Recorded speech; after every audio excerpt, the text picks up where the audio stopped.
धर्म रक्षार्थाय। क्या धर्म उस समय खतरे में था? जैसे आज लोग कहते भाई अपना, अब आज तो दुनिया में तमाम धर्म है।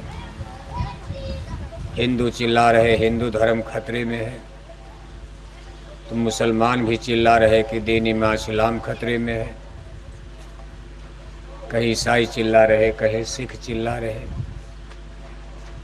लेकिन जिस समय की ये कथा है, ये संसार का पहला इतिहास कि धर्म के नाम पर युद्ध होने जा रहा धरती पर। ये पूरे विश्व का धरती का पहला ऐसा बैटल युद्ध है जिसको धर्म युद्ध नाम दिया गया है। और इसमें एक तरफ राम है, एक तरफ रावण है। और कहा जा रहा है भाई धर्म संकट में है, उसकी रक्षा के लिए प्रभु को जन्म लेना पड़ा। क्या उसमें साधु संत महात्मा ऋषि मुनि नहीं थे? बहुत लोग थे। मुनि वशिष्ठ से पंडित ज्ञानी शोध की लगन। वशिष्ठ विश्वामित्र ऐसे ऋषि मुनि ज्ञानी विज्ञानी। कहीं भारद्वाज ऋषि का आश्रम, कहीं अत्रि ऋषि का आश्रम, कहीं वशिष्ठ मुनि का आश्रम, कहीं भृगु मुनि का आश्रम। बहुत बड़े बड़े आश्रम बने हैं। कथा प्रवचन सत्संग सब चल रहा है, लेकिन धर्म की नाव डूबने जा रही है। साधु संत महात्माओं का कथा प्रवचन सत्संग धर्म की नाव को नहीं बचा पा रहा, और उसकी रक्षा करने के लिए दौड़े दौड़े भगवान को धरती पर आना पड़ा। उन्होंने जन्म लिया, कहा व्यापक ब्रह्म निरंजन है, निर्गुण विगत विनोद है, स्वयज भक्ति प्रेम बस कौशल्या की गोद। सरजू नदी के पावन तट पर राजा दशरथ और कौशल्या की गोद में व्यापक ब्रह्म निरंजन ईश्वर ने, भगवान ने अवतार लिया। और ये कथा लाखों बरस पुरानी। इससे पीछे की कोई कथा London, America, Germany, Japan, Kuwait, Dubai, Saudi Arab, पूरे विश्व में जितने नेशंस और राष्ट्र हैं, देश हैं, किसी के पास इतना पुराना इतिहास नहीं है जितना प्राचीन पुराना इतिहास भारत का। भारत का इतिहास सूचना दे रहा है कि आज से लाखों बरस पहले त्रेता युग था। त्रेता राम मनुष्य तनधरी हैं, जासु नारी निश्चर पति हरि हैं। कहा लाखों बरस पहले त्रेता काल में एक बार धर्म पर संकट आ गया था। ऋषि मुनि साधु महात्मा सब असफल हो रहे हैं, सबका कथा प्रवचन सत्संग, जबकि सत्संग में भी ताकत होती है। 60 सुधरे सत्संगति पाई। बड़े बड़े अधम, बड़े बड़े पापी गुनहगार सत्संग से उसी त्रेता में वाल्मीकि जी सुधर गए। सत्संग से सुधार लाखों करोड़ों का सत्संग से भी होता है, लेकिन अब सत्संग उत्संग का कोई असर नहीं पड़ रहा। ऋषि मुनि के कथा प्रवचन का कोई असर नहीं, और मालूम पड़ा धर्म ही खत्म हो जाएगा। और तब भगवान धरती पर जन्म ले रहे हैं। और जिस समय रामा अवतार हुआ, उस समय धर्म का सबसे बड़ा दुश्मन, धर्म का भक्षक, धर्म के लिए सबसे बड़ा खतरा किससे है? किससे खतरा है? रावण कोई मुसलमान थे? तब तो मुसलमानों की बातें नहीं है। भगवान राम अयोध्या से लेकर लंका तक चले गए। पूरी रामायण पढ़ो, कहीं किसी मुसलमान का नाम आता है? तब मुसलमान ये सब कुछ था ही नहीं। लेकिन रावण ब्राह्मण है, एक ब्राह्मण ही धर्म के दुश्मन बन गए। रावण के लिए रामायण में क्या लिखा? उत्तम कुल पुलस्त तय नाती, शिव बिरंचि पूजे बहु भांति, वेद ज्ञान उत्तम कुल पाया, तापर रावण यशुर कहाया। 4 वेदों के प्रकांड पंडित हैं, ब्राह्मण कुल में जन्म हुआ है, ब्रह्मा और शंकर के पुजारी भी हैं। कोई मामूली पुजारी नहीं, सर काट के चढ़ाते थे भगवान शिव को। इतने बड़े पुजारी, ज्ञानी विज्ञानी, आखिर वो धर्म के दुश्मन क्यों बन गए? भगवान राम ने उनका विरोध क्यों किया? तो उसका एक ही उत्तर है। उसका कारण क्या है जानते हो? आज भी आप दशमी दशहरा के मेले में अपने गांव ज्वार में जब रामलीला मनाते हो तो रावण का पुतला आज भी जलाया जाता। लाखों वर्ष हो गया, लेकिन आज भी रावण दाह संस्कार कागज का बना के जलाते हो। क्यों? प्रभु श्री रामचंद्र जी का धर्म शाकाहारी और 4 वेद के पंडित राजा रावण का धर्म, रावण का धर्म, रावण का धर्म। भगवान राम ने ये नहीं कहा कि आप पूजा क्यों करते हो ब्रह्मा शिव की ना।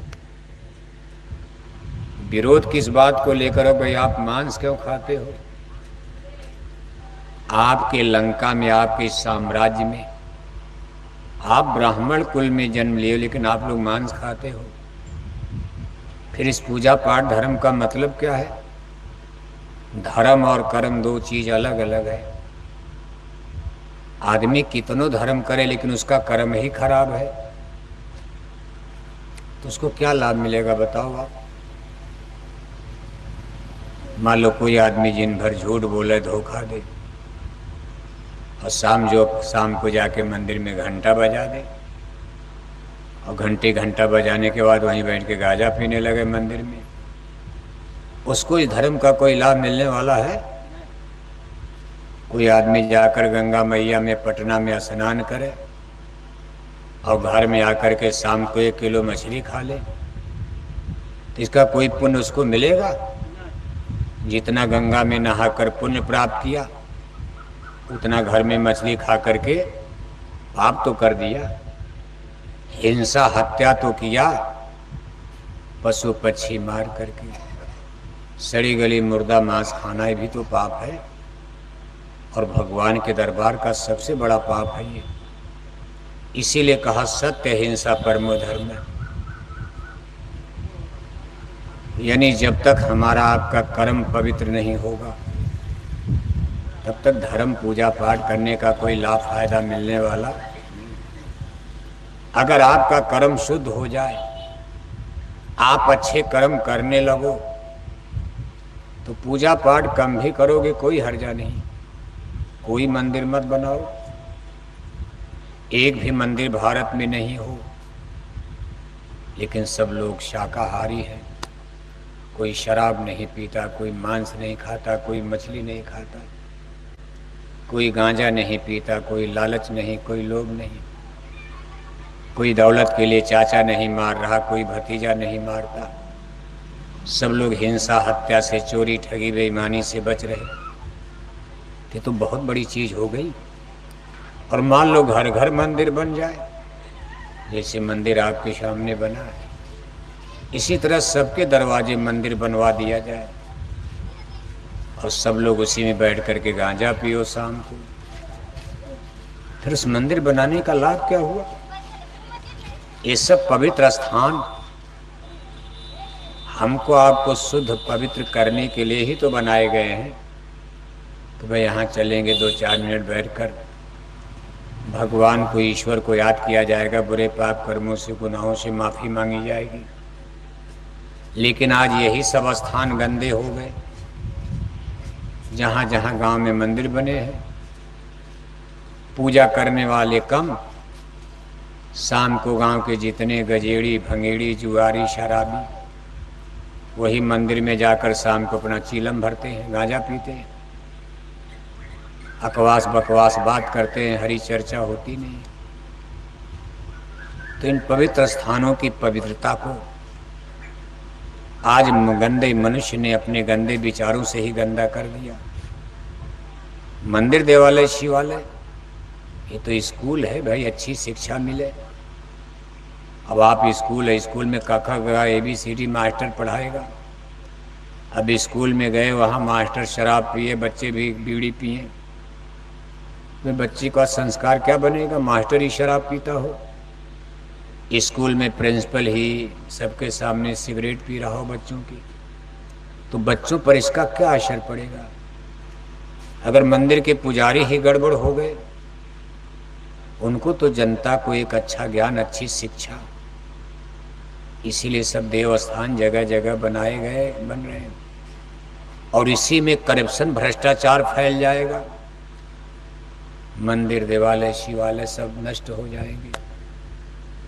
फिर मनुष्य का बुद्धि विचार शुद्ध कैसे होगा? आज कई तरह की समस्याएं धर्म के सामने खड़ी हो गई, और जब तक हमारा आपका कर्म शुद्ध नहीं होगा, तब तक आपको सुख भी मिलने वाला नहीं है। कितनों गंगा नहाओ, जमुना नहाओ, कितनों रामायण पढ़ो, गीता पढ़ो, कितनों पुराण पढ़ो, कितनों आप व्रत करो, उपवास करो, धर्म के नाम पर कितनों पैसे खर्च करो, आप चारों धाम की यात्रा कर लो, लेकिन आपके घर परिवार में सुख शांति नहीं आ सकती, क्योंकि संसार का ताना बाना आपको पता नहीं, ईश्वर ने कर्मों के जाल पर बनाया।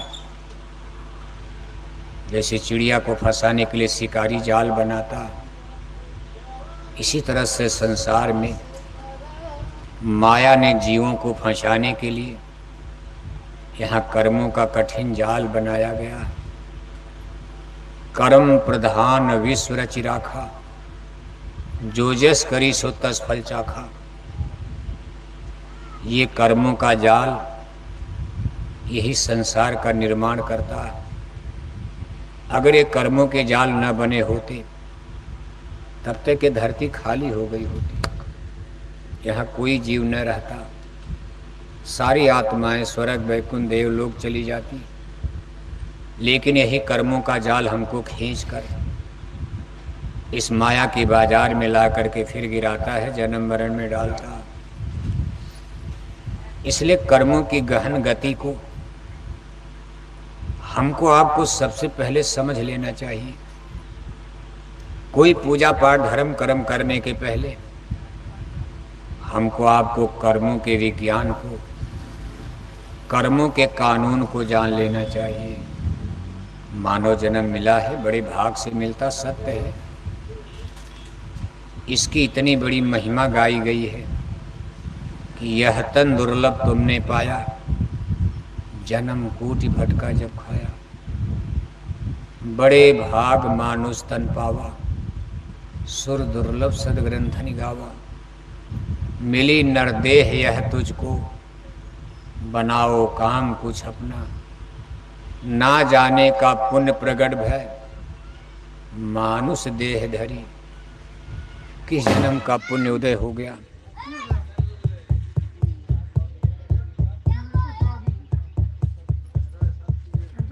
जनरेटर है? क्या हो गया, विस्फोट किया?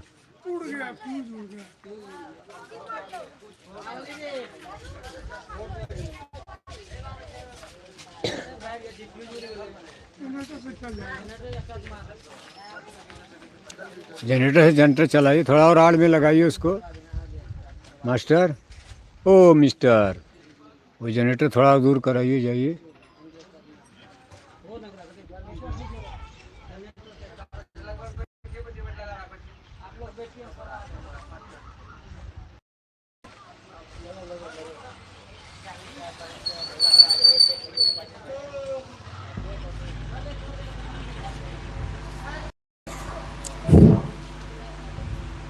कहते भाई कितने पुण्य जन्मों के पुण्य उदय हो गए कि आज ये। हाँ, उसको ठीक कर दो तार और सब। जनरेटर थोड़ा दूर करा दीजिए, जाइए थोड़ा आड़ में कहीं कराइए या मंदिर के पीछे, तो आवाज़ नहीं आएगी। हाँ, यहाँ पीछे करा दीजिए मंदिर के। तैयार रखिए, न जाने कब लाइन कट जाए। इधर मत लाइएगा जनरेटर, उधर रहे मंदिर के पीछे। कहते भाई कितने जन्मों के पुण्य हैं, तब कभी कभी ये मानव जन्म की प्राप्ति होती है। सत्य है कि आज हमको आपको प्राप्त हो गया है, और प्राप्त ही नहीं हुआ बल्कि आधा से ज़्यादा तो कितने लोगों का बीत भी गया है। इसमें जितने लोग आप बैठे हो, बहुत से लोगों का आधा, कितने लोगों का आधा से ज़्यादा जीवन खत्म है। कितने लोग 2 साल में, कितने 10 साल में, कितने 20 साल में। इस संसार से आपके जाने का समय भी आ गया है। चलना सबको है, कोई आगे जाएगा, कोई पीछे जाएगा। लेकिन हम आप क्या कर्मों के बारे में कुछ सोच पाए? हमने अपनी दुनिया और दुनिया की झूठी दौलत के लिए, संसार के सामान पदार्थ के लिए, सुबह से लेकर शाम तक, शाम से लेकर सुबह तक, बल्कि अब तक जितना जीवन बीता है, इसी के लिए हम लोग सर फड़ौल करते रहे, रगड़ा झगड़ा संघर्ष। इसको ज़्यादा से ज़्यादा इकट्ठा करने में भाई भतीजा चाचा सबसे झगड़ा झंझट, कितना झूठ बोला, कितनी बेईमानी धोखाधड़ी, सब कुछ। हम आप ये भूल गए कि भाई यहाँ से आपको चलना है। सुई का नोक भी आपके साथ जाने वाला है नहीं। आप केवल कह रहे भाई ये गेहूं का खेत हमारा है, ये मक्का का खेत हमारा है, कहते हो ना। ये कोठी हवेली जमीन बगीचा हमारा है, ये बेटा बेटी नाती पोता हमारे हैं। आपके पहले भी लोग इसी तरह कहते थे। जब आपका जन्म यहाँ नहीं हुआ था, ये गांव खाली, यहाँ गांव में तब भी लोग रहते थे, वो भी यही कहते थे कि भाई ये गन्ने का खेत हमारा है, ये गेहूं का खेत हमारा है, मक्का का खेत हमारा है, ये आम का बाग हमारा है। हमारा हमारा करते करते वो लोग चले गए। अब आप उसी चीज को कह रहे कि हमारा है। 10-5 साल में आप भी निपट जाओगे, तब आपके नाती पोता कहेंगे कि हमारा है। 100-50 साल में वो भी निपट जाएंगे।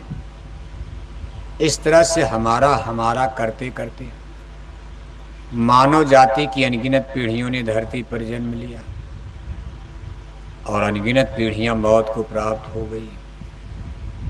लेकिन जमीन यहीं पड़ी है, मक्का का खेत यहीं पड़ा है, गेहूं का खेत यहीं पड़ा है, जमीन बगीचा सब यहीं पड़ा है। लोग आ रहे जा रहे, मुसाफिर आ रहे जा रहे, और इसी तरह लोग आते रहेंगे जाते रहेंगे। इसी क्रम में एक दिन आप भी चल दोगे, कुछ आपके हाथ जाएगा। ये हाड़ मांस की शरीर, ये भी आपकी नहीं है, इसको क्यों भूलते? और चीज़ों को तो छोड़ो, दूर की बात है। ये हाड़ मांस की शरीर जिस पर आपकी इतनी आसक्ति है, ममता, जिसको खिलाने में, जिलाने में, सजाने में, संवारने में आप दिन रात लगे हुए हो, एक दिन आग में जलकर मुट्ठी भर राख हो जाएगी। मिट्टी मिट्टी में मिलकर मिट्टी बन जाएगा। आप सहरसा के सबसे सुंदर आदमी हो, ये नहीं कि आपको घर में बक्सा में बंद करके रखा जाएगा, आपको भी आग में जला दिया जाएगा। हाड़ जरे जो लाकड़ी, केश जरे जो घास, सूरज की तरह से चमकता हुआ चेहरा, सोने की तरह चमकती ये काया शरीर, एक दिन आग में जलकर मुट्ठी भर राख हो जाएगी। सब जल गए, राजे रजवाड़े जल गए, शहंशाह बादशाह चले गए, आलिम फाजिल ज्ञानी भी ज्ञानी चले गए। एक राजा था, एक रानी, और मर गए राजा, मर गए रानी, हो गई खत्म। सबके किस्से कहानी हम लोग पढ़ रहे हैं। अब आम जनता का तो रजिस्टर किताब बनेगी नहीं, लेकिन राजे महाराजाओं का इतिहास पढ़ा जाता है। लेकिन इतिहास पढ़कर क्या, वो लोग तो गए, अब कहाँ गए वो लोग? जो लोग यहां से गए वो लोग कहाँ हैं? और आप जाओगे तो आप कहाँ रहोगे? यही तो आपके लिए, हमारे आपके लिए टेढ़ी समस्या है।